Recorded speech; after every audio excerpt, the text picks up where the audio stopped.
So welcome to the breakout session on addressable measurement and planning and whether there's a need for a new approach. So, at some point, if you guys have questions, raise your hand. Let's make this interactive. But why don't we start with each of you guys, go down the line, introduce who you are, what your role is, and what exactly your involvement is in the world of addressable TV. Chris, why don't you start? Yeah. Good morning, everyone. I'm Chris Pizzaro. I'm from a company, Leap Media Group. We're an independent agency based here in New York. We have a couple of divisions, one on the brand and entertainment side, but specifically for this conversation today, we plan and buy media, video advertising across all platforms, and specifically are buying Addressable today. Great. I'm Laura Backling. I'm going to see Bob can hear me. I forget. I'm not the Italian in me. Lord Rackham means the officer at Mac Advisors. We are a consulting arm working, specifically in the MarTech tech space, supporting EBG plans, technology. In this lovely landscape that we're listing, our technology changes so, and we keep just falling that bounce too hard. Larry. Yeah, Larry Allen, Comcast Advertising. I lead our data licensing and addressable enablement business. Spend a lot of time working with measurement companies and programmers to leverage our first-party subscriber data to activate, measure audiences across platforms. I also participate in the Go Addressable initiative with other distributors and programmers, really trying to help us unify kind of message to the market around addressable advertising, and how we can work together collaboratively to move faster and better. I'm Dan Rosenfeld. I lead data and analytics for DirecTV Advertising. DirecTV was a pioneer in addressable TV. We've been doing it for 11 years. We poured a ton of concrete and investment into making addressable across satellite and our virtual MVPD the best damn experience for advertisers, clients, and agencies. So one thing you all should be on the lookout for, Sequent Partners, many of you guys know Jim Spaeth and Alice Sylvester, and I were hired by Go Addressable and SIM to do a study around the best practices in planning and buying addressable TV. We had hoped actually to have results to share at this conference. We're still working on the final report, final deliverable. You should see it within the next couple of weeks, so be on the lookout for that. It was a great study. We ended up interviewing about 30 industry experts, both on the buy and sell side. Hopefully there'll be some really interesting learnings from that. So let's dig into our discussion. Let's start with the current state of addressable measurement, and where do we really see the holes are. So why don't we start first with Laura and Chris. Approach it from the buy side. You're trying to execute a campaign. You understand the value of addressable. What are the gaps in terms of actually being able to spend that money and use addressable wisely? So I say, from the buy side, you're trying to work in a true omni-channel approach. Is a gap. Having planning tools that allow you that across the ecosystem. So that's where moving the needle and moving away from, channel-based, which we've been trying to do for quite some time now, trying to have those true planning tools that are in place, and also just connecting the technology together. There's a lot of gaps that connect. Okay, great. Chris? Yeah, I can echo that and echo everything that we heard in the keynotes at the beginning. Certainly for an agency, our point is to bring all those disparate groups together. But that can be extremely challenging. And I make the case for especially where initiatives like Go Addressable, and we want the addressableness to grow and the scale to grow, that I'm sure major agencies have a lot of tools to be able to do it. But for independent, small agencies, in order to get into the addressable game, there's a lot of heavy lifting that the agency needs to do. So I put forth that things like SIM or that the individual sellers can do would help greatly, because the less heavy lifting that has to happen on the buy side, then the more propensity is that we would spend to that platform. So, yes, no, okay. So in order for the smaller agencies or mid agencies, you're bringing in a lot of resources to keep up with it and to maintain it, and that gets extremely expensive. Yeah. So, Larry and Dan, where do you see the gaps from a seller perspective? So it's interesting. I think addressable TV has the ability to be perfect if applied correctly and if defined correctly. Identity at the core is the problem when you're looking at cross-platform media measurement and then using that to feed into planning. If you're using, inaccurate, incomplete data to feed the beast, then you're going to have a big problem. When you look at Comcast inventory in a silo, or DirecTV inventory in a silo, or even, Peacock in a silo, there is perfection in the identity there, or near perfection, which then gives you a whole lot better view of the world. Now, where we're lacking is kind of that collaboration effort where we can feed kind of better identity into the system so that you can compare and contrast these disparate sources of inventory. And that's what we're all working towards and trying to partner with measurement companies on to then fuel the planning system, because the inaccuracy and the underlying data is really holding us back. Yeah. Agree, Larry. At DirecTV, along with Comcast and the Go Addressable partners, we're working collaboratively to attempt to address Laura and Chris's issues. The state today is, very large holding companies. We've done a lot of work, to integrate into their specs, but we want to make the data available and democratize the data. So Chris and Laura can, service themselves and do omni-channel planning and omni-channel measurement. There's a lot that goes into that in terms of just the technical piece, but also you need a bunch of attorneys because this is customer data and we always have to honor that. Do you guys, that was great. Do you guys think, though, we have a little bit of a definitional issue, because to do addressable right is not just a planning decision, right? And and we're not planning to buy spots. We're buying the plan, we're planning to buy impressions, and you each sort of use the word identity, which I think is really, really important. But do you think we need to just be very clear that we need to plan and activate in a lockstep way? And if we don't do those together, maybe we've only solved a bit of the problem. Well, what's your perspective? Look, I think we are seeing that happen right now, where the planning environment is using one set of data, activating on a different set of data, and then measuring on yet another set of data. Right. And so it is crazy. It's messy. But if we can all kind of agree to kind of common household linkage that allows you to take any ID or any piece of inventory or any outcome and roll it back to a common kind of household graph that is based in truth, then I think all of a sudden you're in a really, really interesting place.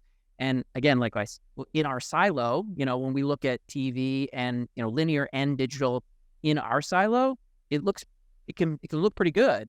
But when you start mixing and matching it with probabilistic data and other data sets that aren't complete, then it can get a little wonky. But I do agree with you that the buy side now has first-party data assets that sit at a household level that they want to be able to plan, activate, and measure. Anybody else? Well, that goes, again, I keep harping on the connectivity part of it. You're never going to have a unified ID, right? That's just never going to happen. But you have to be able to connect to all of the ecosystem in order to make that happen. IDs that are better than others. And so if you stitch together the good ones, then I think you get closer to a really good, clear picture. And if you have strong, there are a lot of brands that have very strong first-party data, and that it's key and being able to connect on the publisher side directly. I think is important. I just, the first party data point, Laura, like, I think, that goes to, a value prop on addressable that I think is just important for everyone to recognize in the room. An advertiser, if they've got an email list or loyalty list or name and address from purchases, the advertiser has extraordinary first party deterministic data. On the addressable side, when you have a customer relationship with an email, a name and address, you have extraordinary first party data.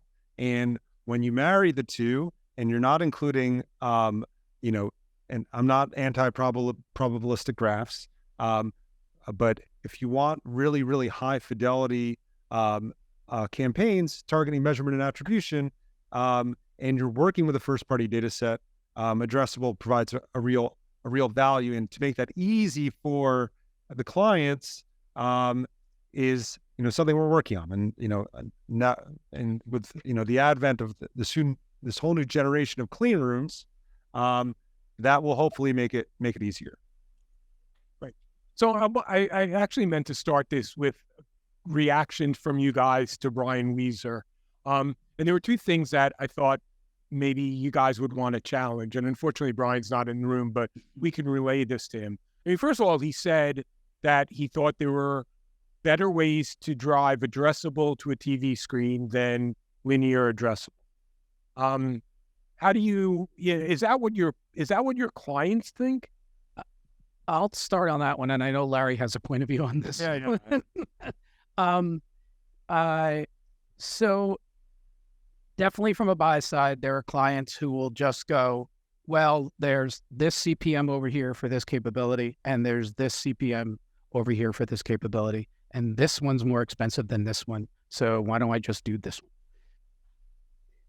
It's strange for me to now be so much on the buy side as opposed to being on technology side, sell side for years, because I would make the argument, no, this one's better. You should do this one. And the argument's probably Larry's going to make.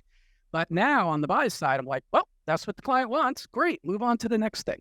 For good or for bad, a lot of times that's the conversation. Or sometimes you'll push back and go, well, you really should. And they're like, well, now let's just do that one. And then you cave and you go, okay, fine. Where the success we're finding a little more in that argument is to not lead so much with this, but to talk about either the outcome first or to talk about the eCPM. All right. That starts to right away, because if you just go straight to here's this one, it's more money, but it's worth it, I get shut down right away. So we've learned to concentrate more on what is the outcome and what is the eCPM. And therefore, frankly, I may mix a connected TV with a Comcast addressable campaign, and my eCPM is something that's actually working for the client. So there's a little finesse that's in there. Yep. I mean, it's an onion, unfortunately. And what I mean by that is he was making comparison between kind of big TV screen and digital.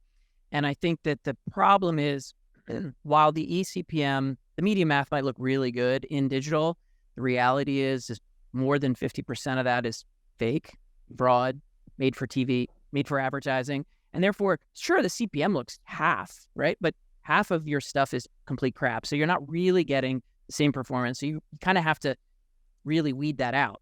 And then coming back to that, I think this is where Addressable really can help shine the light in the dark corner of what's really happening in connected TV and longer tail digital, which is like if you're using true identity, residential household address as a kind of first path qualifier of the inventory, you're going to get good inventory right out of the gate of people most likely that are actually watching. Sure, there's peer-to-peer and some random stuff that your grandma downloaded on their computer, but the reality is that's going to be far smaller than the majority of the inventory that's being manufactured to spoof to look like a connected TV device and video stream, which is by some people's measure 90% of what's happening in streaming. Yeah, and then the other thing, curious your perspective on, is he sort of assumed that the future is less reach on the TV screen from a lot of the companies represented in this room. And it seems like with right planning and activation, you could eliminate that gap that he showed in terms of what he's anticipating. Does that make sense? I mean, we've definitely proven that you can build incremental reach plans by understanding heavy TV viewing versus light TV or non-exposed households, and build smart reach for a client within linear television. And I would define linear in both kind of the traditional sense, but also in streaming. Fast is linear, in my opinion. Inclusive then of these AVOD platforms where that's on demand and very little inventory. You can piece that together today. It's not easy yet, but it's getting easier. And I think as we kind of build these foundational systems, it will get a lot better, which is why we're talking about planning. Got to get there. And that goes back to what I was saying just about on the agency side of like, yeah, those pockets are there. To get to them, sorry, you actually have to like do something called hard work. And from an ownership point of view, that requires one of two things. That's either build technology to make that simpler or ask the sellers to do that, or I need to throw more bodies at it, which that's what I'm doing right now, right? Is just throw more bodies at the issue. But certainly that, if you're lazy, that gap is there. If you work hard, no, the pockets of inventory are absolutely out there. You just need to go find them. Yeah. Looking at the outcomes that you were mentioning earlier, it's extremely important. So if you start with the outcomes and, know what you're trying to drive, even though there could be waste, if it's making you money at the end of the day, you have to weigh that out too. I mean, I bring it back to identity, though. If you're linking an outcome to an ad exposure in the wrong home and you don't know that, or there's homes that you exposed that didn't get counted, like there is a fundamental problem there that, again, I lean into Addressable helps kind of bring that up to the surface, because I think there's a lot of inaccuracy in the application of outcomes in media today. You have a strong asset that you're working on that, and you have a strong seed and strong partners. Makes a difference. Go ahead, Dan. Just to Chris's earlier point about throwing bodies, and I'm sure they're wonderful people, and you're doing the right work for your client, but in terms of scalability, efficiency, that's not the right path for what I believe is a superior advertising experience for the customer, for the consumer, and for and as well as the advertiser who's putting their money to work there. So that's let's just acknowledge that gap, and I'm sorry, Chris.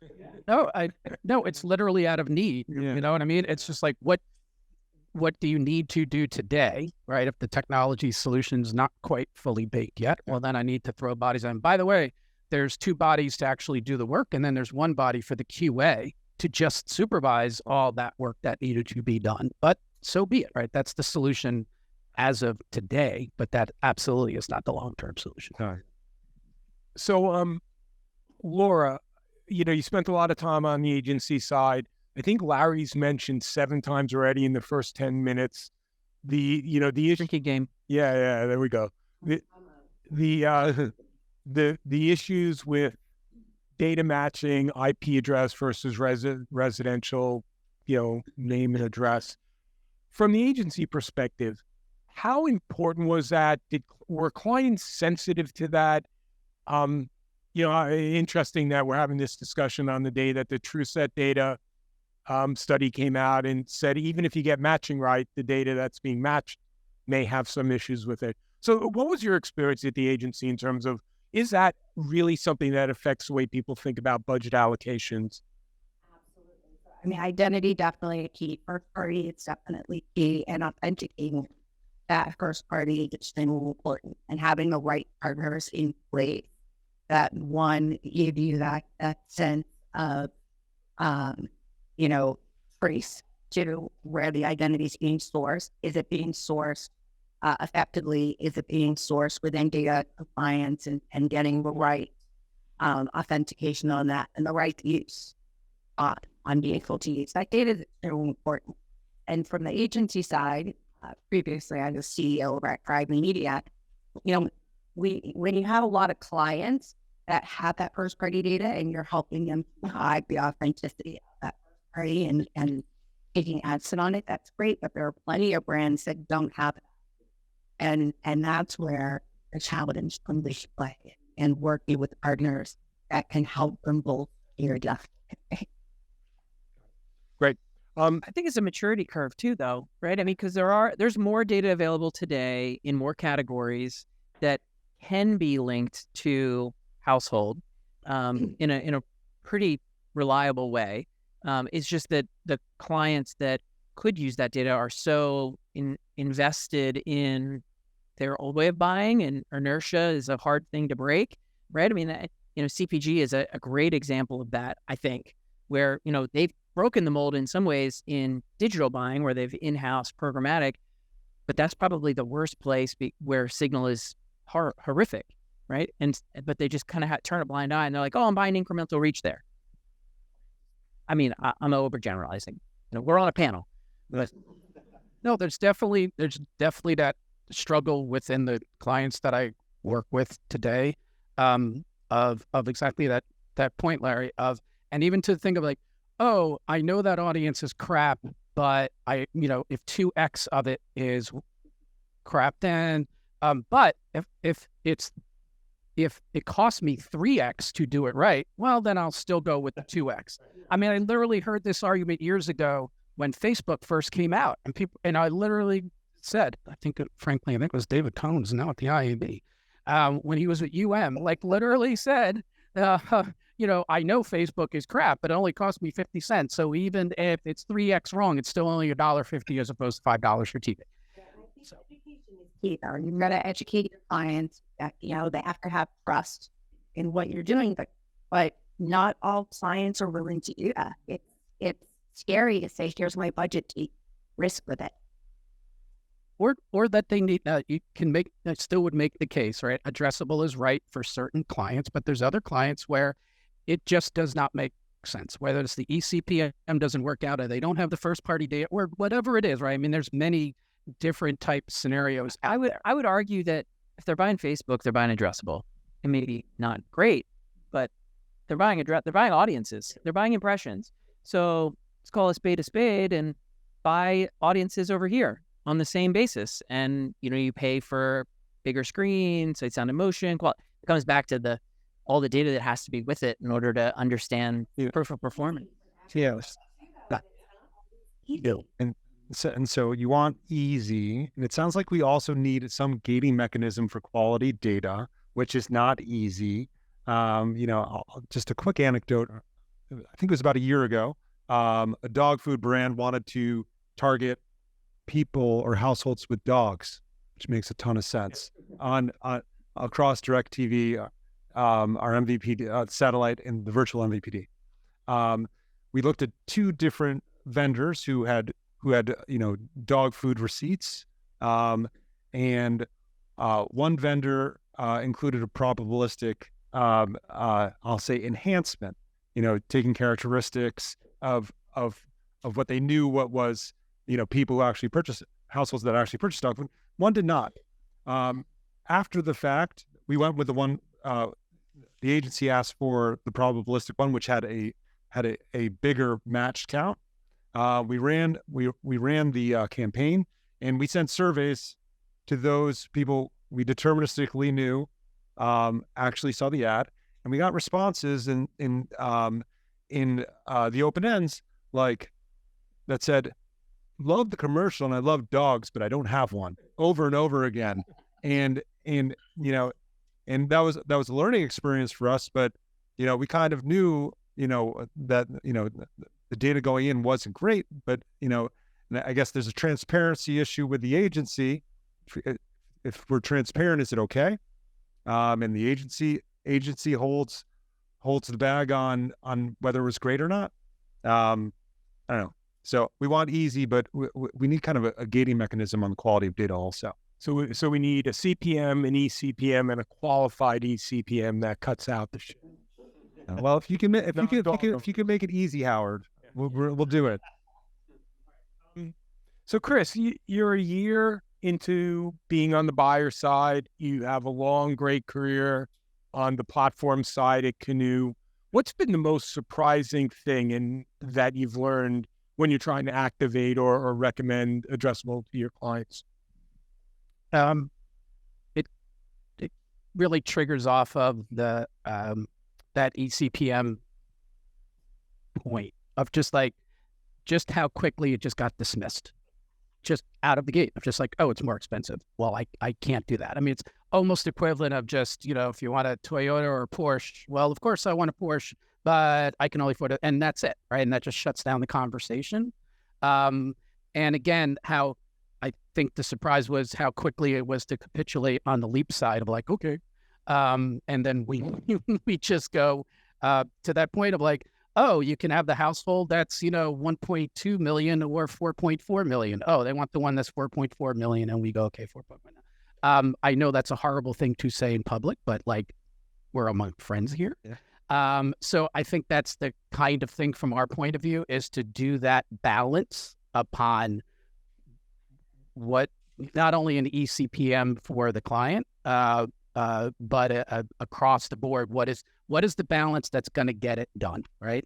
Is it good to have Larry and Dan have 50% of the buy instead of 0% of the buy? That's kind of the calculation that's going into my head, right? That's where I go with the ECPM, right? So it's not just about the money. It's like the ECPM of the performance.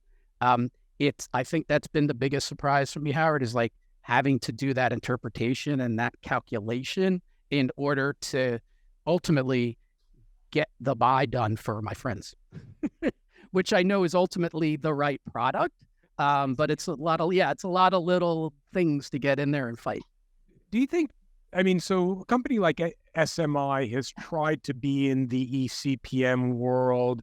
Is there, we talk about data collaboration in a lot of places. Is that an area where the industry really should think about collaborating to make that transparent and make it easy? And if the industry was able to accomplish that, would more dollars flow to Addressable more easily? Or is that a dumb idea? It could be a dumb idea. I'm not sure. You might. We invest a lot of resources in demonstrating the effective price of our addressable product, to as many people who will listen. And if there's a centralized place for ECPMs, sign me up. But fundamentally, it's not a belief. It's borne out in all the attribution work that we do, that addressable drives more conversions per dollar than other means. Yeah. It comes back to transparency, though. If the SMI data was aware of audiences and aware of the inventory and the platforms, then sure, that'd be great, because then you could compare apples to apples. But I think that's still the kind of murkiness on the buy side, is there isn't transparency into a comparative metric between, especially on a strategic target that a client wants to buy. Yep. Right? This is why there's still people falling back to demo, because it feels like the most obvious comparable metric, even into streaming, which, there's a lot of demos being sold in streaming now for that very reason, because it's an easy way to get it on a plan. And there's not as much data that needs to be applied. Flipping the coin kind of works. We've been talking about currency forever and alternate currencies forever, but it's not going to work. It's, if you start one place and you're using something for planning and research and activation, and it's somebody completely different on the measurement side. If that needle's not thread all the way through, and at the end of the day, on the buy side, you're still seeing brands that are nervous because the devil is still the devil, even though it's wrong.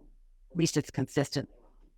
Ben, I'm curious, is the biggest impediment because the decision seems to be made downstream instead of in the planning phase upstream? Because what Chris said earlier, he says, ultimately it's coming down to buy it at this CPM and trying to sell in the value, or, the default to this lower CPM. So I'm just wondering, addressable planning and measurement, the measurement part, we're getting there, we're doing pretty well. Planning part, seems to be the struggle. And where does it fit into the media mix? I mean, until you can answer those questions, I think that's going to really prohibit. Well, I want to ask you.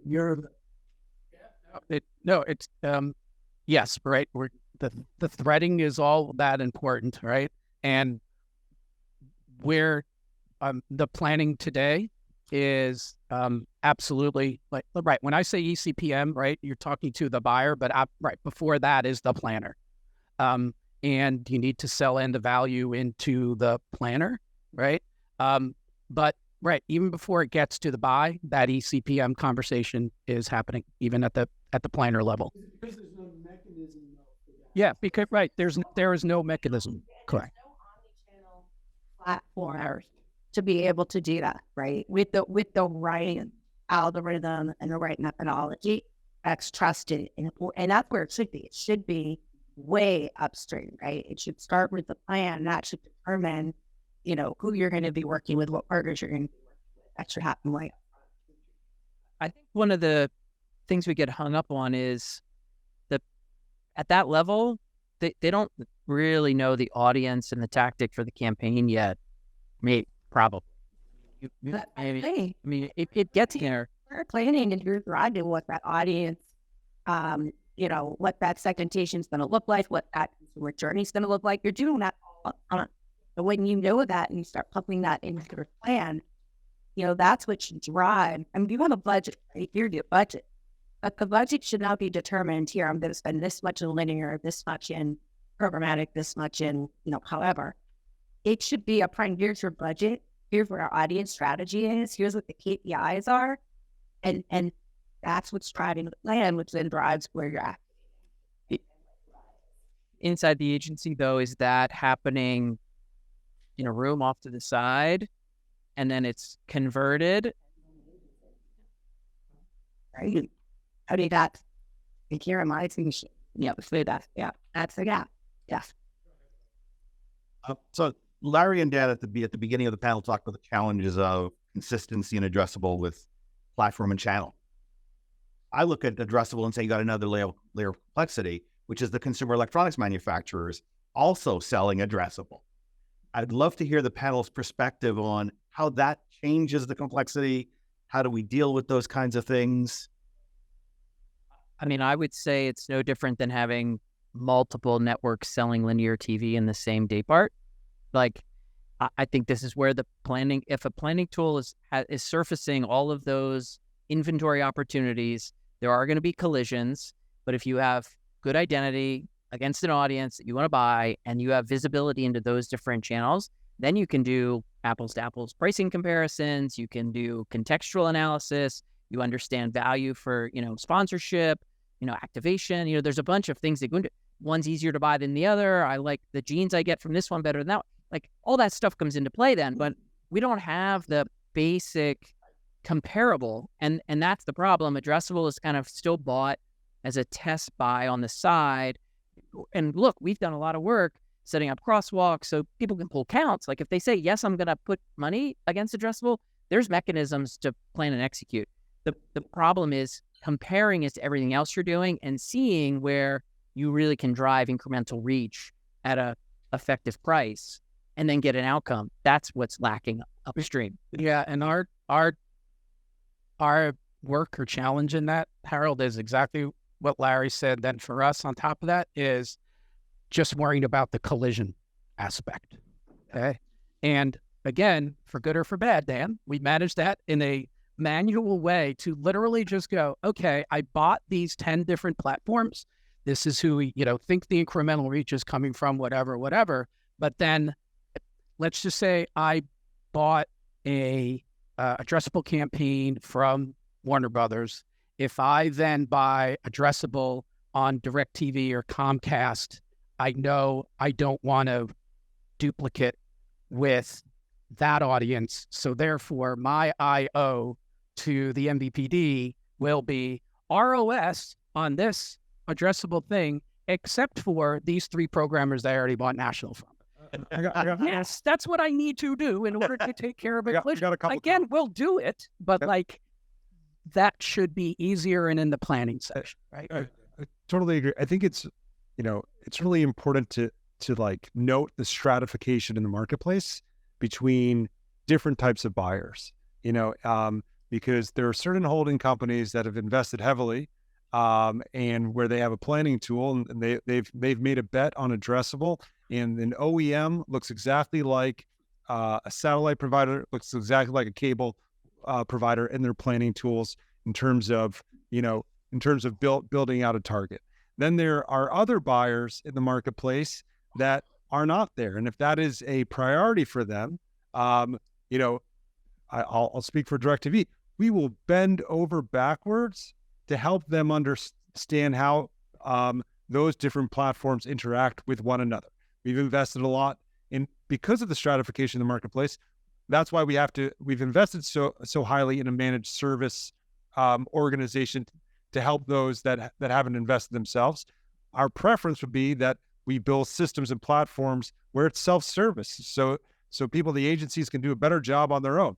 And ultimately, for us at DirecTV, we've got to serve all these different parts of the marketplace in different ways, because it's not one type of buyer. It's a whole rainbow of buyers.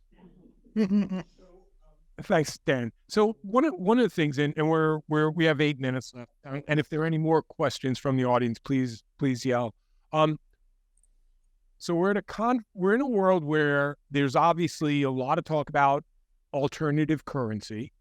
Sometimes when I'm really feeling angry, I like to say we do not have alternative currency. We have 4 companies that are counting the same thing differently, right?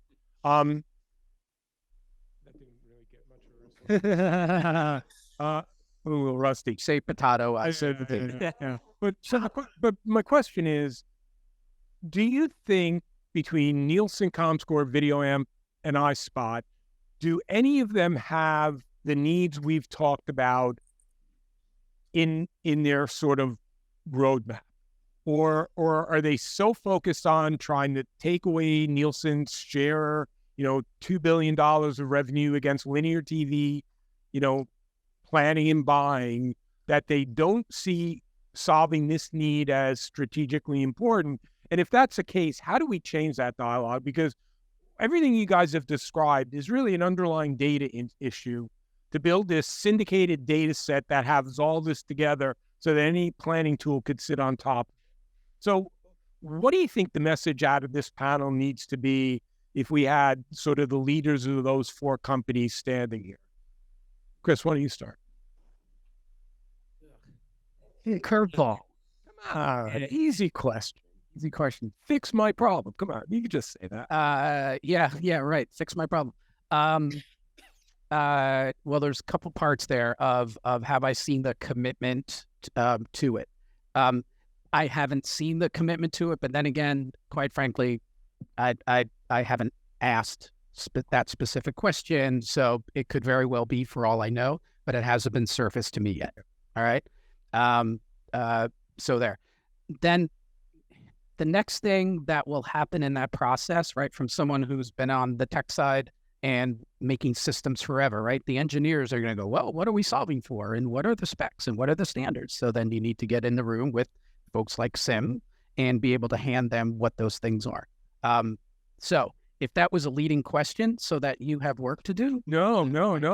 It's to get us on the roadmap to fixing something other than linear. We're solving for a problem that's becoming less relevant every day, which is linear television. Yeah, I for any one of those groups, in order to address this problem, they're going to want specs and or a roadmap from someone or something or some entities more than just Chris, some small independent buyer, or maybe just one large holding agency, right? They're going to want some sort of coalition of people to give them what they're trying to solve for. That's just good business practice. Communication.